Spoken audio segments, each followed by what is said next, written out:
it makes me actually upset that there's stuff that we give to our kids in this country that are illegal in other countries. I have 3 friends right now that are in Paris, and their food is so much better and healthier there. I just don't understand how the government or companies, corporations put out this food that is unhealthy.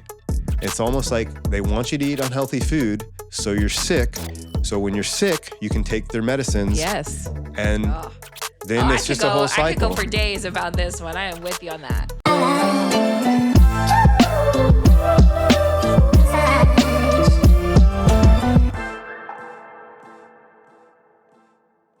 Hey, you. Subscribe right here at the Geena the Latina Show. Subscribe and make sure you follow us on social media on Facebook, TikTok, Instagram at the Geena the Latina Show. All right, let's get back to it. All right, so the reason why I wanted to do this episode, because, you know, it's natural to age, okay? And one thing I've noticed, and I don't think I'm old at all, I do think age is in your mind, but your body, you start to feel it at some point, For right? sure. And that's why I wanted to do this episode with Dr. Pawen Dhokal. He is owner of Elite Health, which is a chiropractic sports medicine facility in downtown San Diego. He is my personal chiropractor. He's also, though, been training professional athletes for years. You have like over 13 years experience traveling with different teams. Are you allowed to say the teams? Does it matter? Mostly the Chargers is who I traveled with for over a decade, yeah. And then he still has where he goes to the athletes' homes and you keep their bodies being able to do what they do, right? Yeah. On top of that, though, you co-host the Second Opinion Sports Medicine podcast, and you have a bunch of other accolades. I have it written down. You were a college professor, dean of a medical program. You're a past co-founder and president of California Medical College.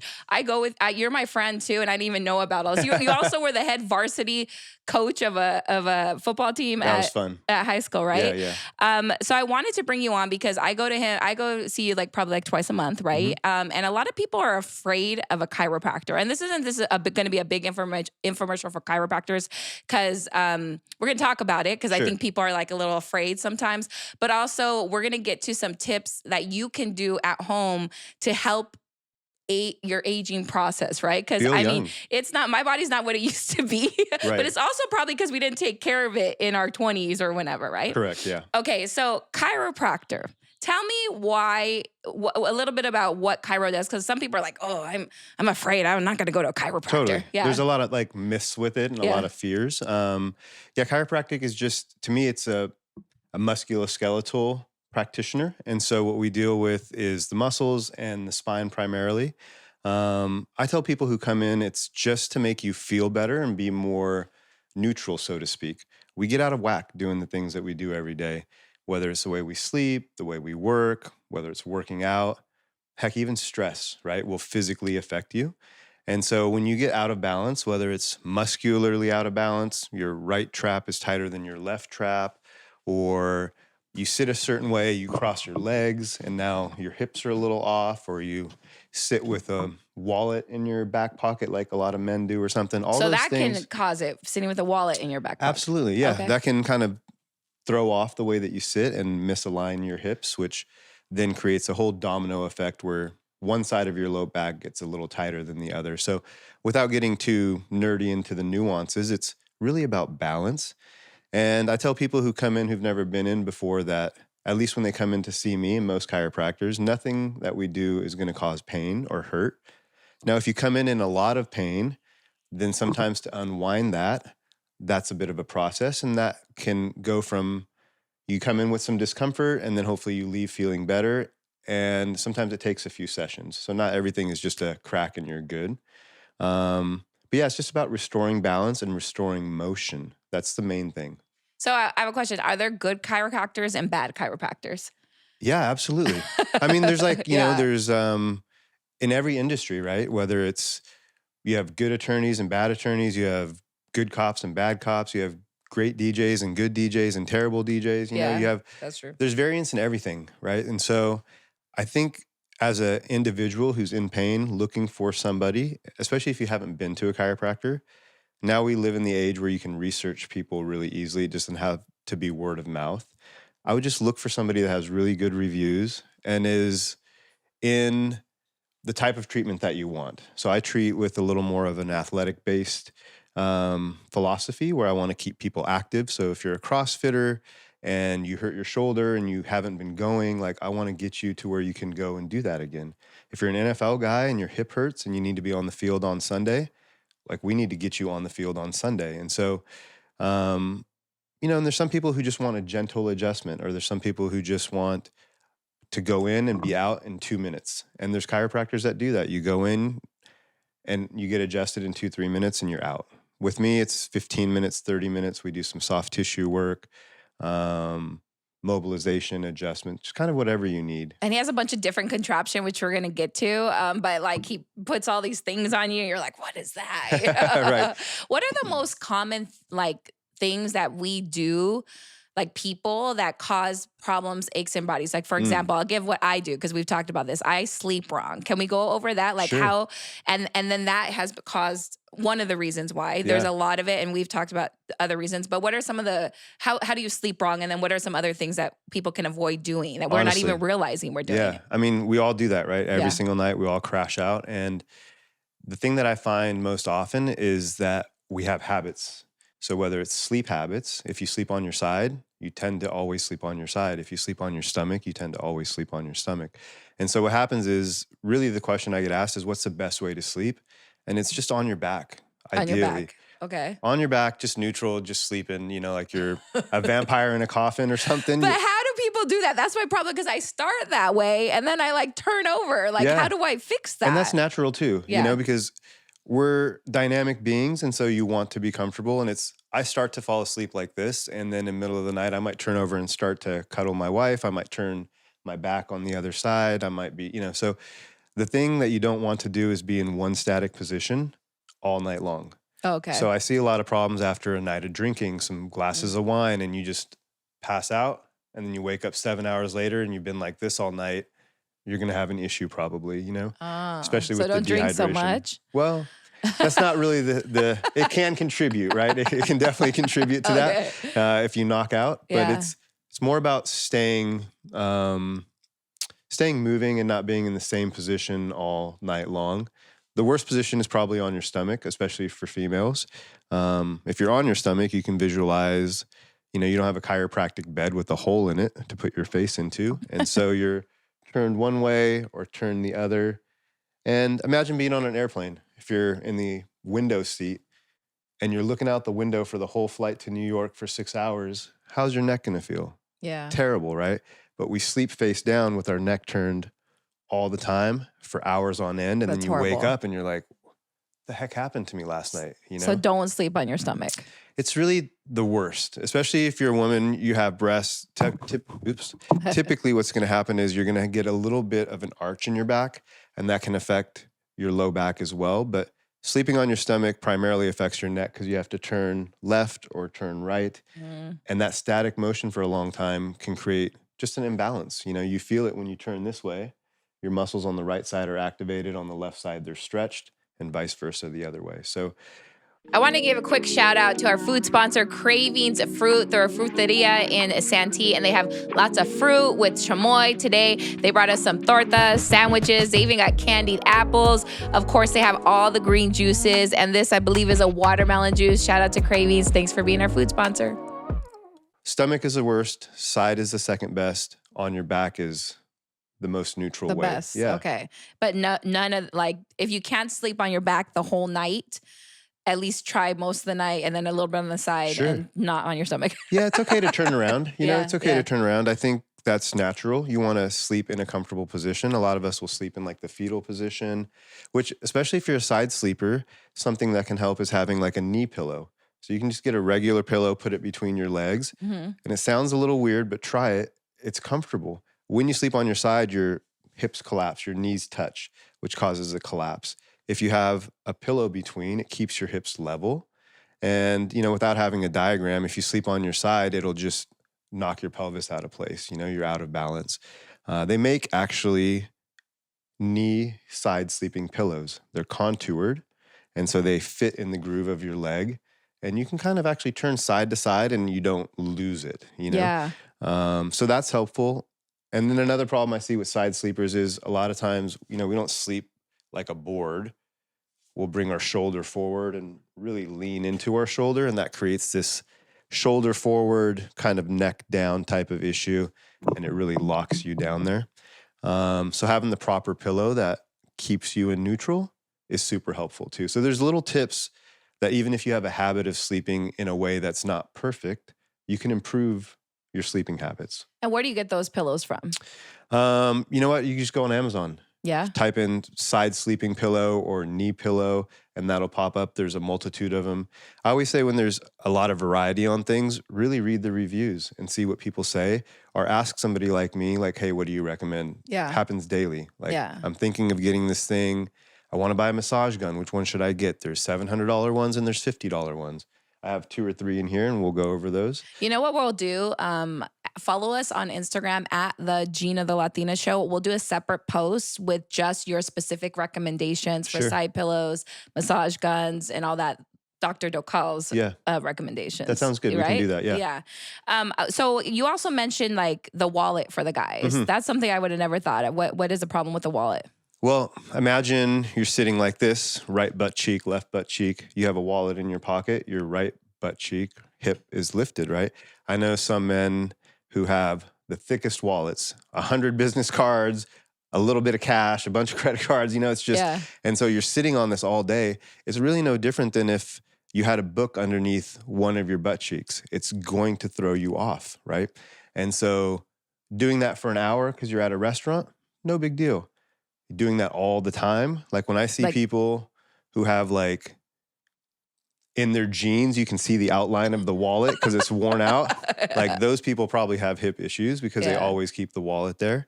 And it just throws you off. And so what happens is, you know, our body's dynamic. If I do something like this or I do this, it's going to go back to neutral. But if you do something all the time, that creates a habit. Mm-hmm. And so what happens is your one hip is a little higher. The muscles on the higher side of the hip become contracted, and that, what's the word I'm looking for? That consistency of contraction creates spasticity and tightness, and then like chronic tightness. And so those are things that when I see that, I'm like, hey, let's change that little baby habit. So how do you change that? What do you suggest? A guy's like, you know, like they just don't like switch the wallet side by to each side, you know, or what do you suggest for when that? I drive, I take my wallet out and I put it in the middle console. Okay, so just being aware of those little times you can take it out. Yeah, you take it out. Don't sit on it. Don't sit on it. Okay. Like literally, just don't sit on it. You know, it's not good. It'll add up. You know, and taking that's more of a guy problem typically. But my sister, for instance, she's a writer and she sits at her laptop a lot and she always crosses her legs. So she's always right leg over left like this all the time. And she'll complain of right-sided low back pain and right-sided hip pain. And the reason for that is sitting like this creates a little rotation in your hips. Okay. And again, we're dynamic individuals. We can do this and go back to neutral. But if you do this 8 hours a day, 5 days a week for years, that's going to create a problem. And so I tell her, hey girl, instead of calling me every week, like how about you just switch your leg and just switch sides, 50-50 it. Yeah. But she'll say, you know, that's not comfortable for me. This is just comfortable. So I've given her a set of things to do to unwind that. And that's one thing that I want to hit on, whether you're an athlete, you're a golfer, you're a gymnast, you're just a hardworking person that's at a desk all the time. You got to figure out what your habits are that lead you down this path that's going to create chronic issues. And so we all do these things. And if you can figure out what those things are, there's a method to unwind it. So it's no different than driving your car down a dusty road. You do that 100 times, your car is going to be filthy. If you drive your car down a dusty road and you give it a quick rinse with the hose every day, how dirty is it? It's like, you know, you're maintaining, right? Yeah. And that's the same with, that's how I look at the body is like, what are we doing every day that winds us up? And then what can we do to unwind that? Because if we don't, that wind up, it just accumulates. And eventually you're going to end up in my office or somewhere where you need help because you feel terrible. And that's where people wait till is, that's my second suggestion is don't wait till something's a 9 or a 10 on the scale of discomfort.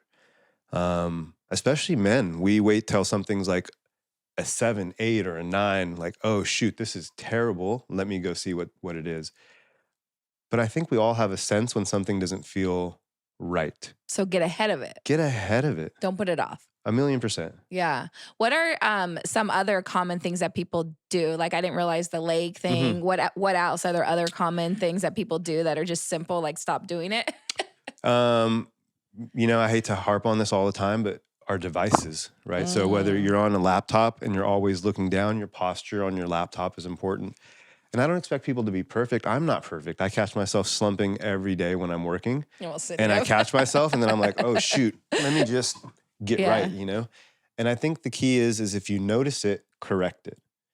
Don't notice it and get annoyed like, oh, I'm slumping again. It's like if you notice it, that's your body telling you something has triggered physically to connect you mentally. Correct it right then. You know? I think that's important. Okay, so that's good. I wanted to get into this YouTube phenomenon where explain what's going on because I hadn't seen these, but you and our director Cliff were talking about these YouTube videos. What is going on YouTube with Chiro? You know what? I guess it's fascinating to watch people get adjusted or, more layman's terms, get cracked. And people love to hear the adjustment or hear the cracking of the spine or the neck or whatever it is. And that's all good. I think it is interesting and it does help educate people about chiropractic and its benefits. And so I think that's positive. But I also see a segment of chiro videos that are like girls in yoga pants and sports bras. And it's like, is it chiropractic or is it like I'm looking at cute girls, Yeah. And then there's also a very aggressive adjusting style where people put like a towel around the head and they're just aggressively yanking. And it's, people will be like, oh, whew, like that, I feel better from that, And it's not that it's not effective. So the doctors who do that, Hey, you, if you're watching this, subscribe. I know you're watching because we have the analytics and a lot of people that watch us are not actually subscribed to our YouTube channel. So subscribe and like at the Geena the Latina Show on YouTube, on Instagram, Facebook, TikTok, at the Geena the Latina Show. Let's get back to the show. I'm sure versed and skilled and experienced in adjusting that way, but to me... Are you sure? I just think You're hoping they are? Right? Yeah, because if you're just doing it for the clicks or for the cracks...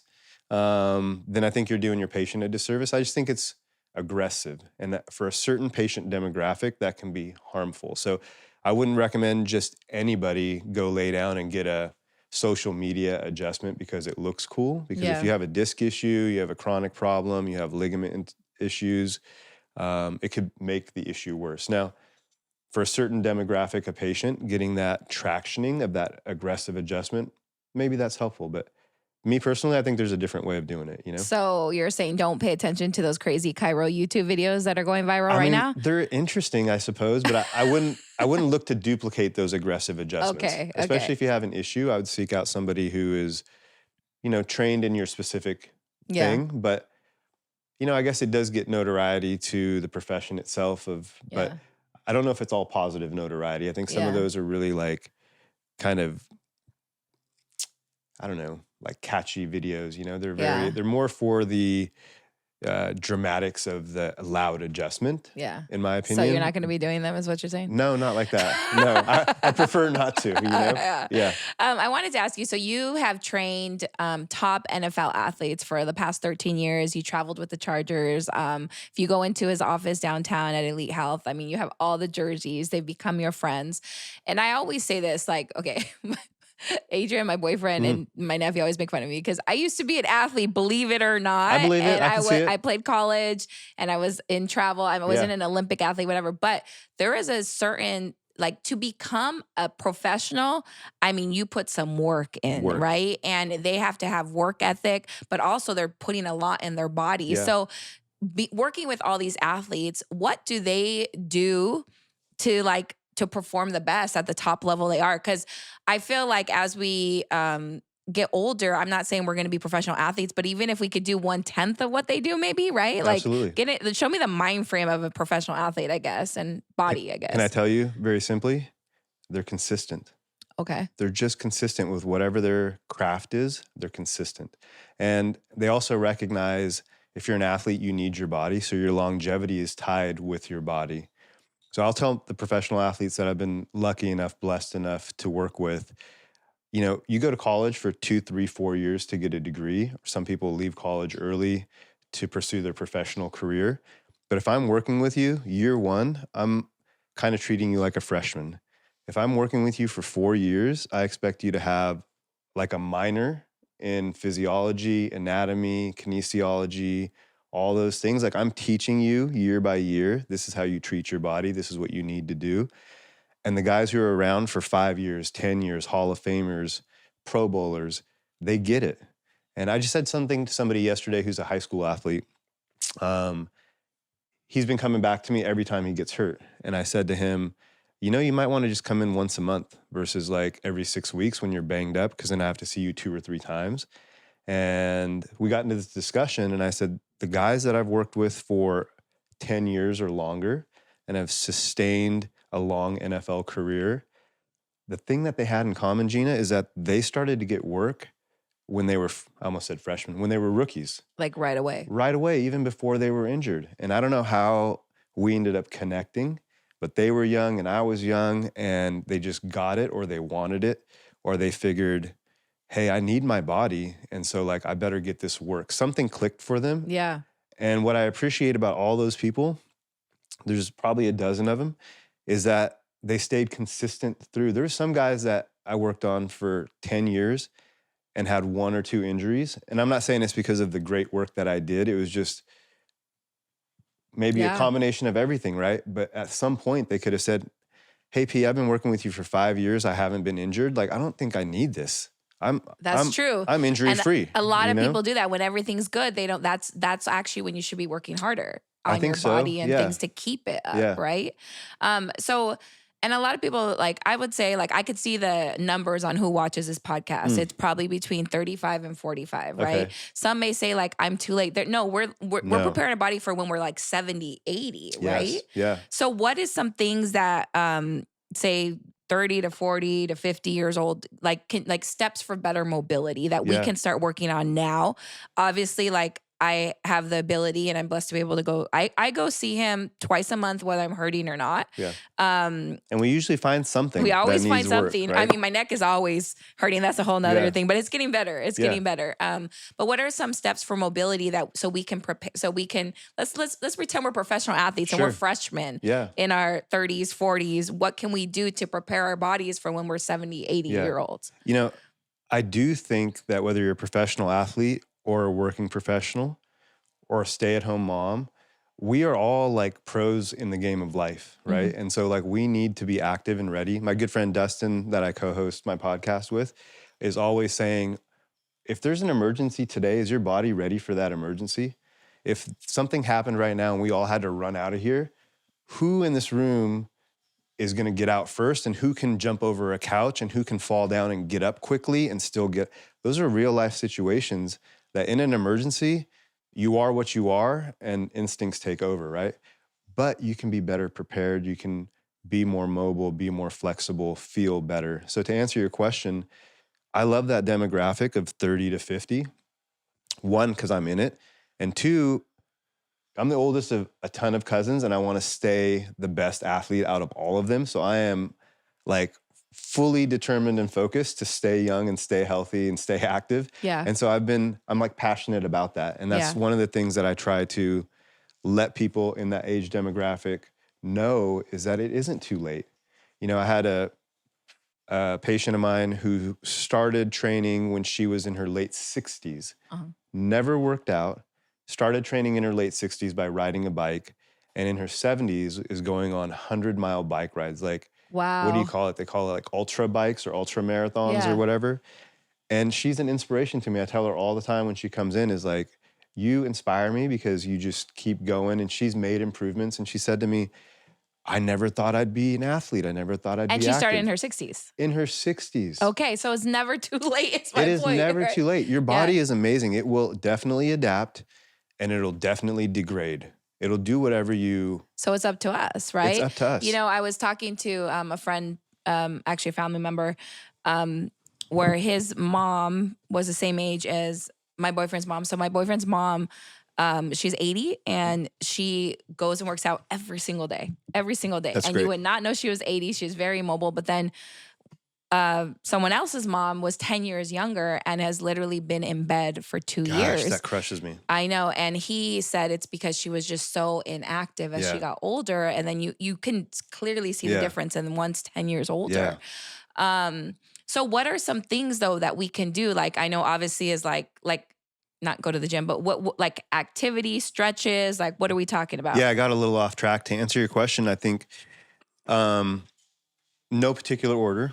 Stretching is important, and everyone knows that they should stretch. No one wants to do it. It's not a sexy thing to do. It's not a fun Yeah. thing to do. But I would say instead of generically stretching, what I would ask you is, what do you do all day? Do you go to CrossFit once a day? Do you sit at a desk all day? And then I would tailor those stretches for the things that you do. Okay. You know, and so stretching is one.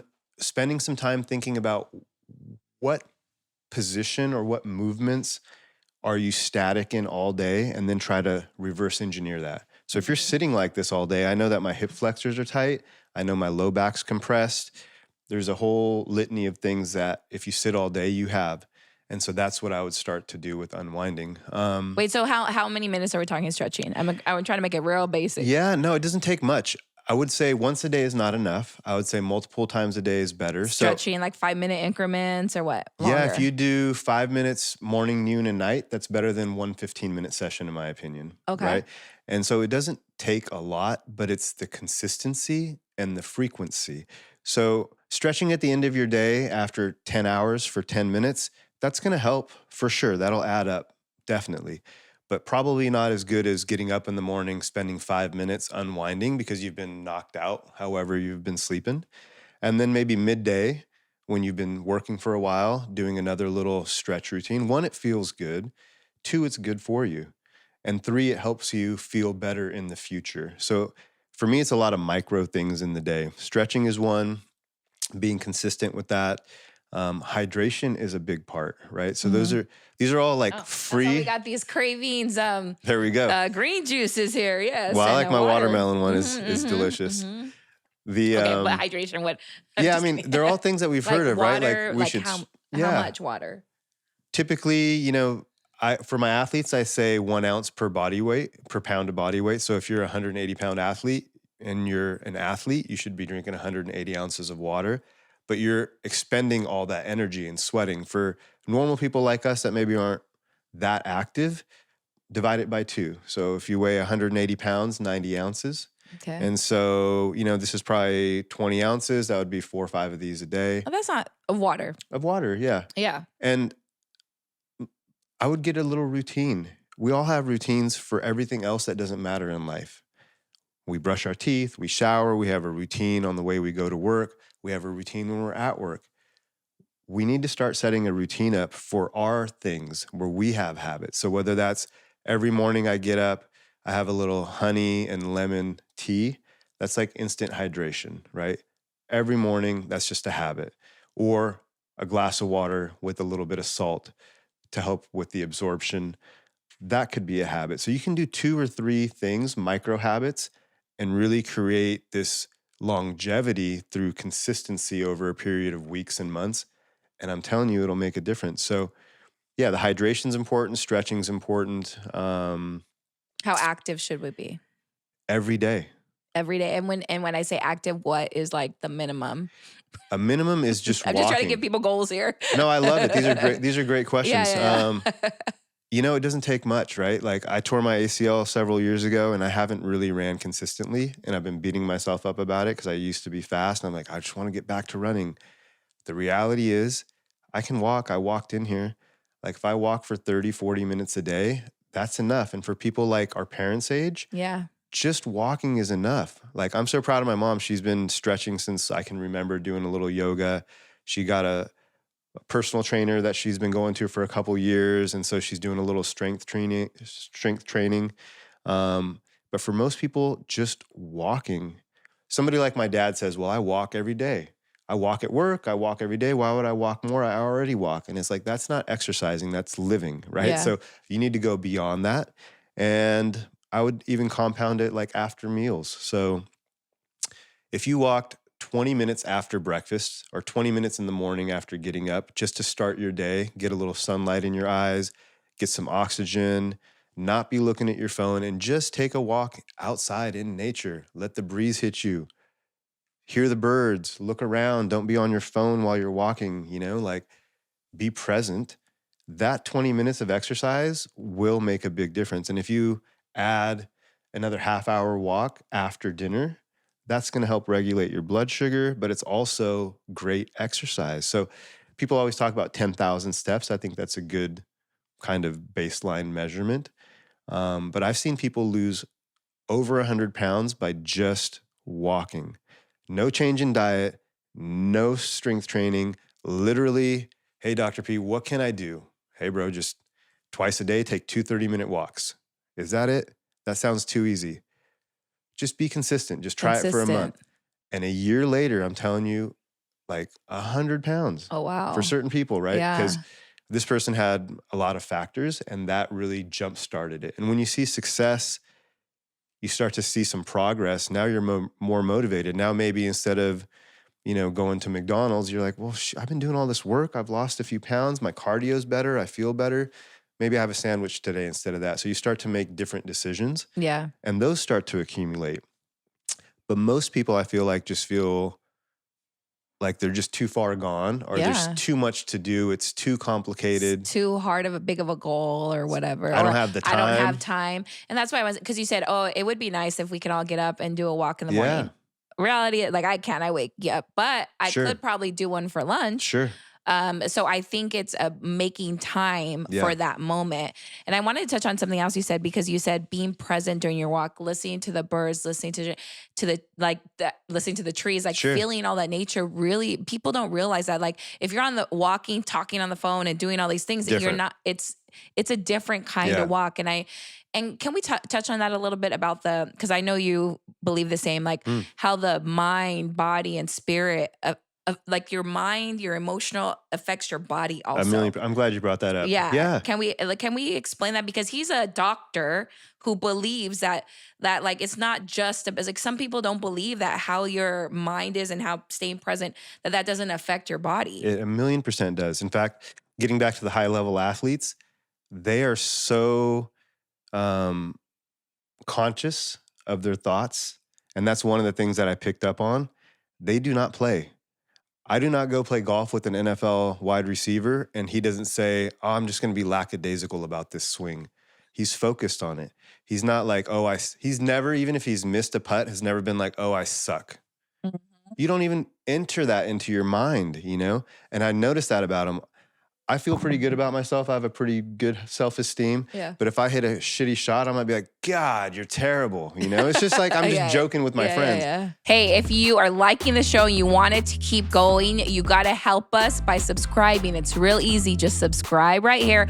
Also, comment. I don't care if you hate it. You can comment that you hate it. Comment that you love the show. We just need your engagement to keep it going. Also, if you're on social media, follow us on Facebook, TikTok, Instagram at the Geena the Latina Show. All right, let's get back to it. They don't even do that. And it's like another level of, I'm going to be so conscious of what I say because, and I can't prove it, I'm just a chiropractor, but like, I know that your body hears your thoughts. And I can prove it to you by, if you're a guy and you see the most beautiful woman that you've ever seen walk by, that creates a whole change in body chemistry, I promise you, right? That's true. And if you're a mom and you hear your child scream or cry, that creates a whole change in body chemistry, right? Stress or happiness or whatever. Any of it. That's true, right? You come home and you see your animal, your dog. That creates a whole change in body chemistry and emotions, right? So now imagine, if you're not driving and you close your eyes and somebody says to you, you look beautiful today. Man, you did a great job on that. You're super smart. You're super observant. You inspire me. All these things. Like as I say that, I get a little bit of chills. If you say that to somebody, that affects their mood, their body chemistry. Now imagine if you say that to yourself, that affects all that. Now take the opposite. If you're like, God, you did terrible there. You're so shitty. You failed at this. You're never going to be able to do that. Why do you even think that you can accomplish this? I don't even like saying those things. Yeah, because your body starts shrinking. Totally. And that's affecting your body. Yes. Yeah. So now take it a step further. You're in chronic pain and you start to think to yourself, I'm never going to get over this. This is always going to hurt. Now I can't do this. Oh, I can't go play baseball anymore. I can't pick up my son anymore. I can't. You're going to have a harder path to healing if you have that mindset. And I'm not saying that being ignorant of the actual situation is the way to be, but being positive about it and being like, I've been in chronic pain. I've had issues before, and I've changed the way that I look at that to say, even if I'm hurting today, I'm getting better. Today, I'm going to get better. Tomorrow, I will feel better, And so that your body really hears your thoughts. And so you have to it's not only what you say, we are careful about what we verbalize often, especially to other people, right? Yeah. I want to make sure that when I speak to you, it's considerate, it's positive, but we often don't think the same about our thoughts. So you could be just chilling, having all sorts of negative thoughts, and nobody here would know that you're in your own head. Mm-hmm. But your body knows. Yep. And your body hears that. And again, I can't prove it. Somebody else maybe can, but I know it. I think you can prove it. I think I've never heard someone use an analogy like as a man or even as a woman, you find someone attractive and you feel to some type of way. That's affecting your body. To me, I'm like, oh yeah, that's obvious. So whatever you're telling yourself, bad or negative, your body is feeling it. And I'm not saying if you think it one time, it's going to affect it. But imagine how many times like we're the meanest to ourselves, how many bad things we're telling ourselves all the time for however many years. Yes. That's going to affect your body at some point, right? And so I think I would encourage people today to start little, and I'll be myself. For example, I even joke around sometimes, like when I mess up, I'm like, "Sorry, I'm an idiot." Blah blah blah. I shouldn't be saying that, right? Even I mean, I don't really believe I'm an idiot, but I'm just like joking around. Sometimes I'll text people that, so I'm gonna stop doing that, right? It's for me, it's like, oh my god, I'm fat or whatever. Stop saying that stuff. Right. Like even if it's a joke, to yourself, because I think we're the hardest on ourselves. Yeah, absolutely. And there's a grain of truth to that if you're saying that to yourself, and I think it's something that is hard to do because we have these habits, whether it's the way that we sit, stand, sleep, or the way that we speak to ourselves, or the way that we think about ourselves. And I'll also add, the people that you surround yourself with also affect how you feel too. Absolutely. And somebody asked me a couple of weeks ago about something about the way that I was thinking about a particular issue. And I said, I don't know if I'm like really allowed not to think that way, because the people that I hang with, whether it's the athletes or my cousins or friends like yourself, if I started to go down this path, they'd be like, whoa, whoa, whoa, bro, pause. Like, what do you mean? That's not you, And sometimes when you're feeling down, you need other people to remind you that you're not here, that you're here, And so the people that you surround yourself with are super important too. And I think to some extent we can control that. You can't control your family. You can control your friends. You can't control your coworkers, but you can control who you spend time with outside of work, And shit, if nobody's being kind to you, the least you can do is be kind to yourself. Right. You know what I mean? Mm-hmm. And we've all seen pre-game huddles where people are hyped up. There's a lot of emotion. And what are they doing? They are hyping themselves up by saying words that evoke emotions. And those emotions create feelings. And I think the words, emotions, and feelings lead to events happening. Yeah. Or is the precursor.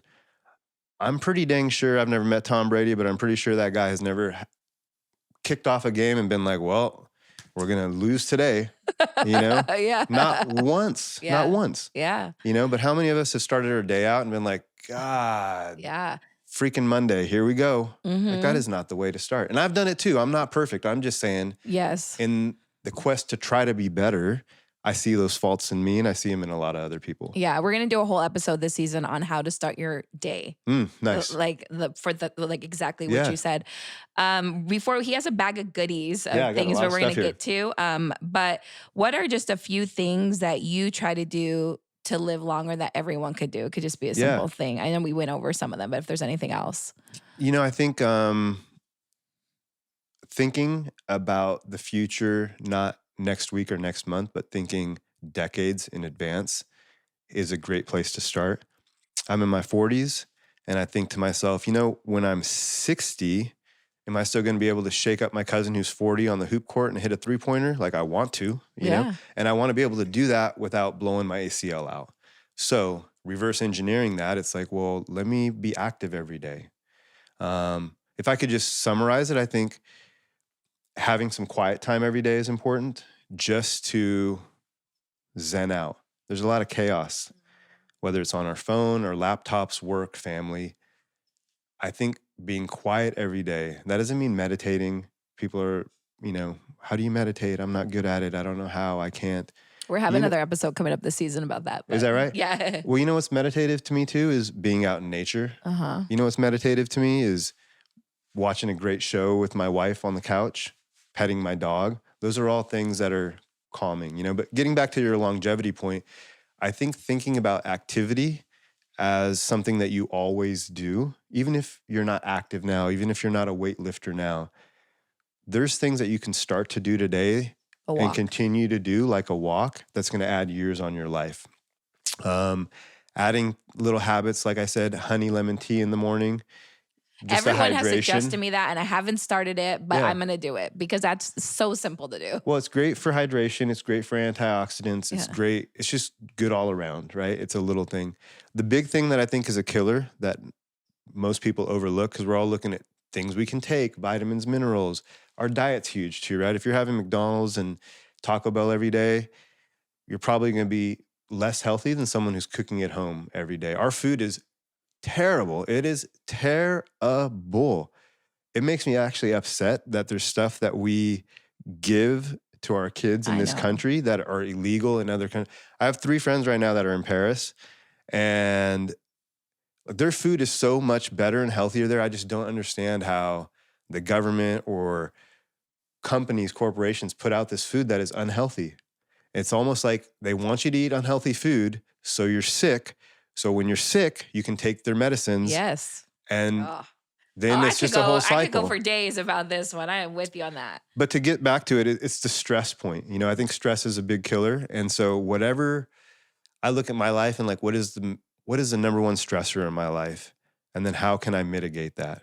And sometimes it's family, sometimes it's financial, sometimes it's a patient that I'm not getting better. It changes, right? And so keeping your stress level from a 7, 8, 9 to below a 5, I think is the way that you don't harden your arteries, is a way that you live longer. And it's important to figure that out, you know? So stress, exercise, I think weight training. In fact, there was a study that came out that showed there was a relationship between quad, leg strength, leg muscle mass, and longevity. In short, the less muscle you have in your legs, the shorter lifespan you're going to have. Wow. And they did. So there's something to those squats. Yes. I mean, you know, it's just it's the largest bone in our body. And, you know, it's the powerhouse of our legs, to where if you have weak legs, now your balance is off. Now maybe you can't go into a full squat. All these things matter. And so mobility, strength training, stress reduction. You know, if I was to simplify it, I'd say take some quiet time every day. Try to sweat every day, or at least increase your heart rate every day. That's how you sweat out these toxins. We're slapping on deodorant so we don't sweat. We have perfumes and lotions and all this stuff. Our skin is our biggest organ. And if we don't detoxify ourselves every day, not everyone has a sauna. I happen to have one, and I don't use it as frequently as I do. But if money were of no object, I would say everybody should get a sauna. Being in a sauna 2-3 times a week. But you could go to one now at the gym and stuff. I do hot yoga. Yes. I feel it all coming out. Absolutely. And there's a bunch of products you can buy now that can kind of mimic that experience, right? So people talk about cold plunges. Well, if you don't have a cold plunge, you can take a cold shower and have the same effect. I have a thing here that might not be cold now, but it has the same type of reaction to that. But the sauna has been proven to reduce all-cause mortality, cardiac mortality, by 50%. And that's not even running a hill. That's literally just sitting. And all your regular gyms now have saunas there, that if you have a gym membership, you can go to the sauna. That's a great way to take advantage of that, you know? And so I'd love to live to be 100 or beyond. And I think in the next 10 years, in the next 20 years, there's so much coming down the pipeline for longevity, for sports medicine, almost like biohacking for our body. I think there's people out there that know the keys to greater health so we live longer, but the masses don't know yet. Yeah. Or if they do, it's like financially, prohibitive. Yeah. And so I think those things are changing. But at a very simple level, reduce your stress, walk every day, watch what you eat. Drink water. It's basic. Spend time with people you love, have something that motivates have you. Have good energy around you. I am a big proponent of that. Are you passionate about something, or do you just go through? Somebody came in this week and said they felt like 80% of people on this planet are just on autopilot going through life. Not happy, not inspired, just doing it. Just gray, just going, just neutral. And people will say well, I have to work, I have to do this, but I get that. Yeah. But how about let's find a side hobby where you're fulfilling your passion, and hopefully we can turn that into a job or whatever it is. You need to find that outlet somewhere. Yes. You can't just be living your life, not living. Yes. You should be thriving, not surviving. Yeah. And it's hard these days. It is hard. But even if you start with little things, I think like little things today, just start with one of the things he mentioned. Start with, and then one thing becomes two things becomes three things, and then it just becomes a habit. It becomes the way you live. Yeah. So we're gonna film another segment that we'll post with all your stuff here because we didn't get to that. But real quickly, tell me about your podcast. Oh yeah, it's called The Second Opinion. We're a sports medicine podcast. I do it with my co-host, Dr. Dustin Glass. He's up in Orange County area, and we talk about all things sports medicine, talk about sports injuries, but also wellness, health, chiropractic. We have a lot of guests on that are either motivating to us, interesting to us, a lot of athletes. What we try to do is really hear the story behind how people have achieved what they've achieved, or how they have gotten to their level of success in athletics, or regarding health. It's and where can they find it at? Anywhere? Where you can Apple, Spotify, YouTube, anywhere you listen to your podcast. And if you want to go see you, Elite Health, which is right downtown. Elite Health, we're downtown. I have a practice downtown. I also do concierge work. So a lot of my pro athletes and busy professionals, I do home visits here in San Diego, LA, Orange County as well. But you can go to our website, elitehealthpractice.com, book an appointment, or we do a lot of FaceTime consults too. I have NFL players in different cities, and so doing a FaceTime kind of consultation is something I do frequently. And even if it's just a review of findings, like people get MRIs or have an injury and they don't really know what the next step is or what they should do. Yeah. I really enjoy helping people with that. And Instagram, you never plug your Instagram. Yeah, it's I always Elite telling him, DR. you got to get your Instagram going. What is it? Elite DR, Elite Doctor, Elite DR is my handle on Instagram. Okay. Well, thank you for coming on. We're about to film the next little segment, so we'll drop it next week. But thank you for coming on. It's been a pleasure. Thank you, thank Geena. you. I appreciate you. Thank you. Yeah.